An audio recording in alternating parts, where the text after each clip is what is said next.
In this video, we're going to learn how to read two-way frequency tables and use them to calculate basic probabilities. So a two-way frequency table displays data collected from one source that belongs to two different categories. One category of data is represented by rows, and the other is represented by columns. So our rows here, we have the junior class, and we have the senior class. So that's one category, is the level of the student. And then the next category we have is, are they attending the dance? So attending the dance is one column. The other column is not attending the dance. The values inside your two-way table, the 42, 64, 77, and 37, those are called your joint frequencies. Joint frequencies meaning the 42 represent juniors that are attending, right? The 64 represent juniors that are not attending.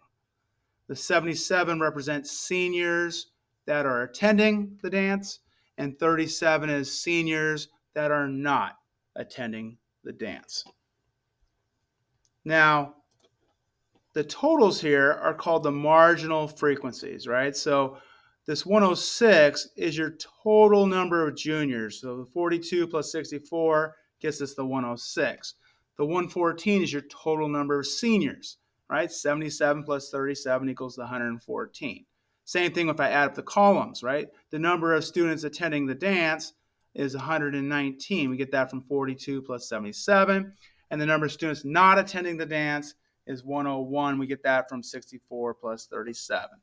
It's important to note that this little total here in the very corner here is the sum for both the number of students that are represented by class, and as far as the number of students that are represented by the attendance, right? So the attendance, 119 plus 101 gets you 220. The class, the juniors plus the seniors, the 106 plus the 114 gets you 220 as well. Let's look at a few examples now for how we can use the two-way frequency table to come up with some probabilities based on our experimental survey or experimental data. So we use the two-way frequency table to find what is the probability that one surveyed was a junior. Okay, so just that there's just a junior is all we want to know. So that's going to be from the marginal frequencies here, the 106 out of the 220.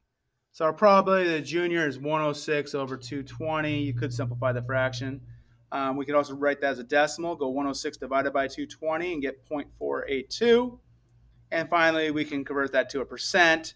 Probably one's a junior in this survey was 48.2%.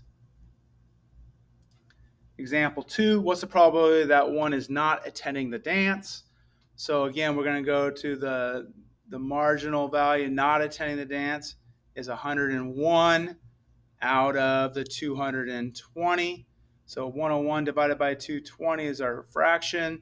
It's 0.459 as a decimal, which converts to 45.9% of students surveyed are not attending the dance.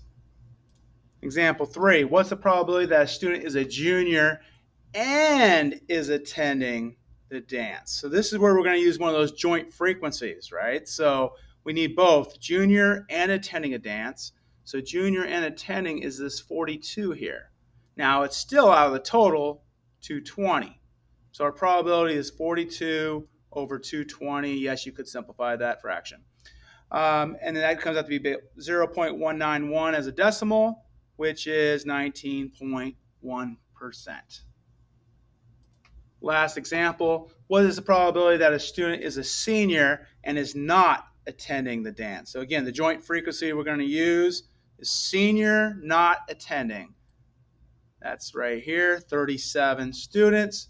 Again, out of our total 220. So probably the senior not attending is 37 out of 220, or 0.168, or 16.8%. Hope this was helpful. Thanks for watching.